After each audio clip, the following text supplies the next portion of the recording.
Hello hello everyone. Commerce तुम्हें प्रणाम में आप सभी लोगों का बहुत बहुत स्वागत, वंदन, अभिनंदन। युवा साथियों, जैसे कि management of working capital, raises of funds के नाम से हम ये टॉपिक पढ़ रहे हैं, तो इसमें अब तक हम लोगों ने जान लिया है कि वर्किंग कैपिटल क्या होती है और इसके कॉन्सेप्ट क्या होते हैं और काइंड्स ऑफ वर्किंग कैपिटल, और अगर कम पड़ जाती है कैपिटल तो क्या उसके डिमेरिट्स होते हैं, अगर ज़्यादा हो जाती है तो उसके क्या डिमेरिट्स होते हैं। आज हम साथियों ये पढ़ेंगे कि सोर्सेज ऑफ वर्किंग कैपिटल, यानी वर्किंग कैपिटल कहाँ कहाँ से लिया जा सकता है। तो इसको बड़े चार्ट के माध्यम से हमने बिल्कुल सिस्टमेटिक तरीके से मेंटेन किया है, आप इसको समझ लीजिएगा। देखिए, सोर्सेज ऑफ वर्किंग कैपिटल, कार्यशील पूंजी के स्रोत, दो सोर्सेज से हम लोग पैसा ले सकते हैं, long term sources, short term sources. Long term sources का मतलब हो गया कि ऐसे सोर्सेज जो मोर देन 1 ईयर्स, एक साल से ज़्यादा एक साल से ज़्यादा के बाद उनका पैसा हमें पे करना हो। शॉर्ट टर्म सोर्सेज का मतलब हो गया कि हमें विद इन 1 ईयर, एक साल के अंदर अंदर पेमेंट करना हो। लॉन्ग टर्म सोर्सेज में दो सोर्स होते हैं, ऑन सोर्स और बोरोड सोर्स। बोरोड सोर्स का मतलब हो गया ऋण लेकर पूरा किया जाए, और ऑन सोर्स का मतलब हो गया कि जो भी पैसा है वो हमारी फर्म का ही पैसा है, हमारी फर्म के मेंबर्स लोग ही दे रहे हैं, या कैपिटल इस तरीके से इकट्ठी की जा रही है, उसको बोला जाता है ऑन सोर्सेज, स्वामिगत स्रोत। ध्यान में रखने वाली बात है कि जो बोरोड सोर्स होते हैं, लोन लेने वाली होती है debentures and long term debts. Debenture और लॉन्ग टर्म डेब्ट से जब हम लोग वर्किंग कैपिटल को जो है रेस करते हैं, तो समझ लीजिएगा कि वो कौन सा सोर्सेज है, बोरोड सोर्स। कौन सा सोर्सेज में आता है, लॉन्ग टर्म सोर्सेज आता है। साथियों, जरूर क्वेश्चन पूछता है इसमें से, एक दे देगा और पूछेगा इसमें से बताइए कौन सा सोर्स है, शॉर्ट टर्म सोर्स है या लॉन्ग टर्म सोर्स है, ठीक है ना। फिलहाल तो आपको ये बात ध्यान में रखनी है कि वर्किंग कैपिटल को जब हम लोग इकट्ठा करते हैं, जब हम लोग इसको रेस करते हैं, तो दोनों तरीके से कर सकते हैं, लॉन्ग टर्म सोर्सेज से भी और शॉर्ट टर्म सोर्सेज से भी। दूसरी बात, ऑन सोर्सेज की बात करें तो ऑन सोर्सेज में हमारे पास आता है स्वामिगत स्रोत, ठीक है। ये देखिए इस तरीके से, पहले आप इसका स्क्रीनशॉट ले लीजिएगा, स्क्रीनशॉट लेके नोट करेंगे फिर आप लोग जो है इसको, और ये इस तरीके से स्क्रीनशॉट ले लीजिएगा इसका। बिल्कुल बेहतरीन चार्ट बनाया आप लोगों का। दो source, long term, short term, इसके बाद on source, borrowed source, internal source और एक्सटर्नल सोर्स, ठीक है। तो हम लोग लॉन्ग टर्म सोर्स में बोरोड सोर्स को क्लियर कर चुके हैं। लॉन्ग टर्म सोर्स में क्या क्या चीज़ें आती हैं ये लोग हम देख लेते हैं। देखिए, लॉन्ग टर्म सोर्सेज में हमारे पास आती हैं ये, यहाँ देखिए, ये कह रहा है कि इशू ऑफ शेयर, जो हम शेयर इशू करते हैं, चाहे वो इक्विटी शेयर हो चाहे वो प्रेफरेंस शेयर हो, दोनों के दोनों जो आएंगे आपके इसी में आएंगे। रिटेन अर्निंग, रिटेन अर्निंग का मतलब होता है कि जो भी हमारे पास प्रॉफिट हुआ है, उस प्रॉफिट को जो हमने रोक लिया, इकट्ठा कर लिया, उसको बोलते हैं रिटेन अर्निंग। देखिए, प्रॉफिट जब होता है तो वो खाली सारा का सारा प्रॉफिट ही बिजनेस के अंदर दोबारा नहीं लगाया जा सकता। कुछ प्रॉफिट से तो हम लोग क्या काम करते हैं कि इन्वेस्टमेंट कर देते हैं, कुछ प्रॉफिट को अपने पास रख लेते हैं, कुछ प्रॉफिट को हम लोग जो है घर ले जाते हैं अपने। तो जो हमने इकट्ठा कर लिया, रोक लिया, यानी डिविडेंड के रूप में नहीं बांटा, उसको हम लोग बोलते हैं रिटेन अर्निंग। इसको सरप्लस भी हम लोग कह सकते हैं। तो ये भी हमारा अपना ही सोर्सेज होता है, इसलिए इसको कहा जाता है स्वामिगत स्रोत। रिजर्व फंड, रिजर्व फंड ऐसा फंड जिसको हम जनरल फंड के नाम से भी जानते हैं, जनरल रिजर्व के नाम से भी जानते हैं। जब हम ऐसा फंड्स क्रिएट कर लेते हैं, आप जानते हैं फंड सारे कहाँ से बनते हैं, प्रॉफिट से बनते हैं, तो इसलिए ये जो फंड्स क्रिएट किए जाते हैं ये सारे के सारे अपने ही होते हैं। जब प्रॉफिट से बनते हैं, प्रॉफिट हमारा, तो फंड्स भी हमारे ही होते हैं। सेल ऑफ यूजलेस एसेट्स, फालतू संपत्ति की बिक्री। देखिए, कुछ संपत्ति ऐसी होती हैं जिनको बेच दिया जाता है, जो यूज़ में नहीं आ रही होती है, जिनसे हम लोग कुछ काम नहीं कर रहे होते हैं। जब हम उनसे कुछ काम नहीं कर रहे होते हैं तो उनको बेचकर हम लोग पैसे प्राप्त कर लेते हैं। देखिए, ध्यान रखने वाली बात यह है कि अगर वो एसेट्स यूज़ हो रही है, और एसेट्स यूज़ होने के बावजूद जब हम उसको सेल कर रहे हैं, तो फिर वो सोर्सेज नहीं माना जाता है। सोर्सेज तभी माना जा सकता है स्टूडेंट्स, जब वो एसेट्स यूज़ नहीं हो रही हो, ठीक है, और तब हम लोग उसको यूटिलाइज़ करें, यानी फालतू पड़ी हुई स्थायी संपत्ति को बेचकर जो कार्यशील पूंजी की व्यवस्था की जाती है। परंतु यह जो होती है, ध्यान रखना कि यह अनियमित होती है, अविश्वसनीय साधन है, और कभी कभी ऐसा किया जाता है। तो इसलिए जो भी मैनेजर लोग होते हैं इस पर पूर्णतः निर्भर नहीं रहते, लेकिन होता जरूर है ये साधन, एक साधन ये भी होता है। फिर है retiring current liabilities below book value, चालू दायित्वों का कम पुस्तक मूल्य पर भुगतान कर देना। देखिए, ये भी एक कार्यशील पूंजी का नॉन रिकरिंग जो है साधन है। नॉन रिकरिंग का मतलब हो गया अनावर्ती प्रवृत्ति का। अनावर्ती प्रवृत्ति का मतलब हो गया कभी कभी इसका यूज़ किया जाता है।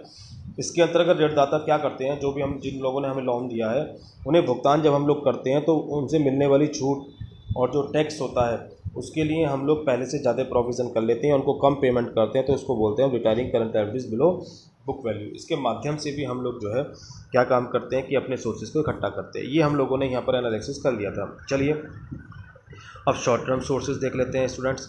शॉर्ट टर्म सोर्सेज में हमारे पास दो तरीके से हम लोग पैसे इकट्ठा कर सकते हैं, internal sources, external sources. Internal sources का मतलब हो गया कि जो हमारे बिजनेस के अंदर ही से पैसे इकट्ठा किया जाए। एक्सटर्नल सोर्सेज का मतलब जो बाहर से इकट्ठा किया जाए। डेप्रिसिएशन फंड, ठीक है। डेप्रिसिएशन जो फंड होता है, डेप्रिसिएशन का मतलब हो गया कि फ्रीड एसेट्स के लिए जो हम लोगों ने डेप्रिसिएशन लगाते हैं उसके लिए जो आप लोगों ने फंड्स बना रखा है उसको हम लोग बोलते हैं डेप्रिसिएशन फंड। तो डेप्रिसिएशन फंड, क्योंकि जब तक हम फ्रीड एसेट्स यूज़ कर रहे हैं बच्चों तब तक हम लोग उस फंड को यूज़ नहीं करते हैं, तो इतने हम उस पैसे का यूज़ कर सकते हैं। तो डेप्रिसिएशन फंड हमेशा ध्यान रखना कि ये कौन सा सोर्सेज होता है, शॉर्ट टर्म सोर्सेज होता है। प्रोविज़न फॉर टैक्स, ठीक है। और प्रोविज़न फॉर टैक्स का मतलब हो गया कि जो हम लोग टैक्स देने वाले हैं उसके लिए हम प्रोविज़न करते हैं। ध्यान रखना कि टैक्स जो पेड किया जाता है वो साल में एक बार किया जाता है या उससे भी लेट। तो एक साल में टैक्स पेड किया फिर दूसरे साल में टैक्स पेड किया, इसके बीच में जो डिफरेंस बन रहा है इस दरमियान हम उस पैसे को यूज़ कर सकते हैं, नहीं कर सकते हैं। तो इसलिए प्रोविज़न फॉर टैक्स हमारा ही पैसा है, हम एक साल बाद उसको पेमेंट करेंगे, तो इसलिए उस पैसे को भी यूज़ कर सकते हैं। This is called our internal sources. Outstanding payment, outstanding payment का मतलब हो गया कि ऐसे पेमेंट्स जिनका पेमेंट अभी नहीं किया गया उसको हम लोग आउटस्टैंडिंग बोलते हैं। जैसे outstanding salary, outstanding wages, outstanding commission. हमने काम तो उनसे करा लिया लेकिन पेमेंट अभी हम 3 महीने बाद करेंगे, 4 महीने बाद करेंगे। तो उस जब उनका पेमेंट नहीं कर रहे तो उनका पैसे को हम लोग अपने यहाँ यूटिलाइज कर रहे हैं, नहीं कर रहे हैं, तो this is a outstanding payment, internal sources. Okay. इसके बाद एक्सटर्नल सोर्सेज की बात करें तो ट्रेड क्रेडिट का मतलब व्यापारिक साख का मतलब हो गया जो हम लोग माल उधार खरीदते हैं। तो माल जब उधार खरीदते हैं तो जितना लंबे समय के लिए हमें उधार माल मिलेगा, जितने लंबे समय बाद हमें पेमेंट करना होगा, समझ लीजिए उतना ही हम लोगों को सोर्सेज, उतना ही हमको वर्किंग कैपिटल ज़्यादा मिल रही है। तो दिस इज़ एक्सटर्नल सोर्सेज, ठीक है। जैसे सपोज़ करो कि हमने माल ख़रीदा 4 जनवरी को और पेमेंट कर रहे हैं हम लोग 4 फरवरी को, और बाय दी वे अगर वो कहने लगे कि भाई 4 जनवरी का पेमेंट अब 4 मार्च को करने लगेंगे, तो पहले देखिए 1 महीने हम लोग इस वर्किंग कैपिटल को घुमा रहे थे, अब हम 2 महीने उस पैसे को यूज़ कर सकते हैं। तो this is a trade credit. After it कहता है पब्लिक डिपॉजिट। पब्लिक डिपॉजिट का मतलब हो गया जनता का जमा किया गया पैसा। जनता से जो अल्पकालीन निक्षेप प्राप्त करने हम लोग करते हैं, यानी जनता से हम थोड़े छोटे छोटे पैसे ले लेते हैं, लोन के रूप में ले लेते हैं या जो है डिपॉजिट के रूप में ले लेते हैं, उसको हम लोग बोलते हैं public deposit. Advance from customer, जिसको हम सेल कर रहे हैं, कभी कभी हम लोग उसको माल सप्लाई करने के लिए उससे पहले एडवांस ले लेते हैं। तो एडवांस जो ले लेते हैं ये बाहर वाले लोगों ने दिया है, तो ये हमारा कैसा सोर्सेज है, एक्सटर्नल सोर्सेज। पर ध्यान रखना एडवांस कभी भी ऐसा नहीं लंबे समय के लिए दिया जाता है, कुछ ही समय के लिए दिया जाता है, 1 महीने 2 महीने 3 महीने के लिए, जब तक माल सप्लाई नहीं होता है।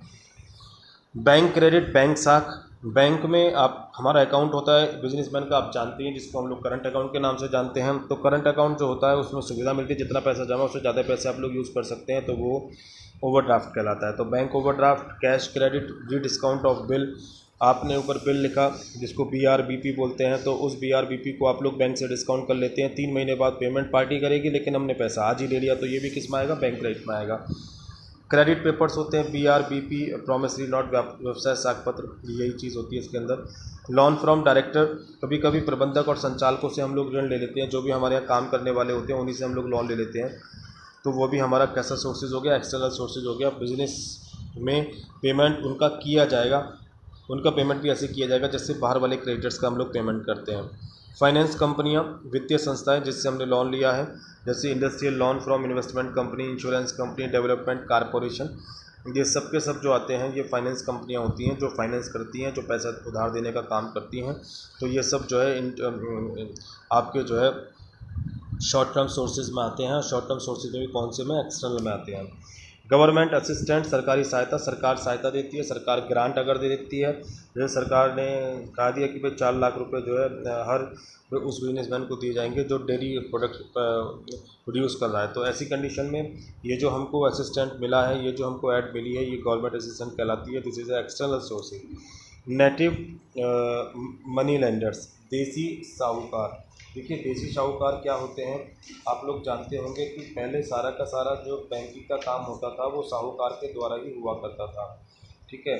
लेकिन क्या हुआ कि देसी साहूकार आज भी जो है बहुत ज़्यादा जो है फाइनेंस को अवेलेबल कराते हैं। जो छोटे छोटे शहर कस्बे होते हैं, जो छोटे छोटे मध्यम आकार के एंटरप्राइजेज होते हैं, उपक्रम होते हैं, वहाँ कार्यशील जो वर्किंग कैपिटल हमको चाहिए होती है वो सब की सब जो है साहूकार ही दे देते हैं। साहूकार का मतलब हो गया मार्केट में जो पब्लिक लोन देती है, जैसे 2% पर मंथ के हिसाब से देती है, 2% सूद पर, 3% सूद पर, 4% सूद पर, ऐसे करके जो उसको बोला जाता है नेटिव मनी लेंडर्स, वहाँ से जो पैसा मिल जाता है। सिक्योरिटी ऑफ एम्प्लॉयज़, देखिए इसमें आता है पीपीएफ और पीएफ, पब्लिक प्रोविडेंट फंड या पीएफ प्रोविडेंट फंड या EPF employ provident fund. Employ provident fund क्या होता है, कर्मचारियों की सैलरी में से काट के इकट्ठा करा जाता है।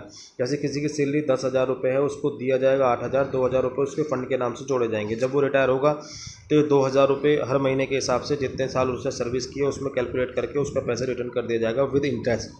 तो ये दिया जाएगा बाद में।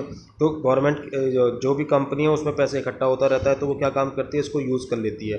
लेकिन ध्यान रखना कि ये क्योंकि एम्प्लॉयज़ का है, अगर आप लोगों ने नहीं दिया तो वो एम्प्लॉयज़ लीगली एक्शन ले सकता है, तो इसलिए सारा का सारा पैसा उनका ही होता है, तो इसलिए ये एक्सटर्नल सोर्सेज में जाता है। आफ्टर इट फैक्टरिंग, फैक्टरिंग को बोलते हैं आड़तीय सेवा। इतना समझ लीजिएगा कि बस to generate funds against the security of loan, ऋणों की जमानत पर कोष सृजित करना। बैंक साख की तुलना में महंगा होता है, costly than bank credit. Factoring पे बहुत क्वेश्चन पूछे जाते हैं स्टूडेंट्स, बहुत ही ज़्यादा क्वेश्चन पूछे जाते हैं। कल की क्लास में मैं आपको फैक्टरिंग समझाऊंगा, चाहे कॉम्पिटिटिव एग्जाम हो चाहे नॉन कॉम्पिटिटिव एग्जाम हो, फैक्टरिंग के बारे में बहुत ज़्यादा क्वेश्चन पूछे जाते हैं। कल मैं आपको फैक्टरिंग पे ही वीडियो बनाऊंगा। एक जनरल पर्सन को भी फैक्टरिंग के बारे में पता होना चाहिए। मुझे नहीं लगता कि आप लोगों को पता होगा फैक्टरिंग के बारे में, अगर पता है तो बहुत अच्छा है, नहीं पता तो कल की वीडियो आप लोग ज़रूर देखिएगा। खैर आज की क्लास हम लोग यहीं संपन्न करते हैं। अगर अच्छी लगी हो वीडियो तो आप लोग कमेंट्स ज़रूर डालें और आपस में शेयर ज़रूर करें।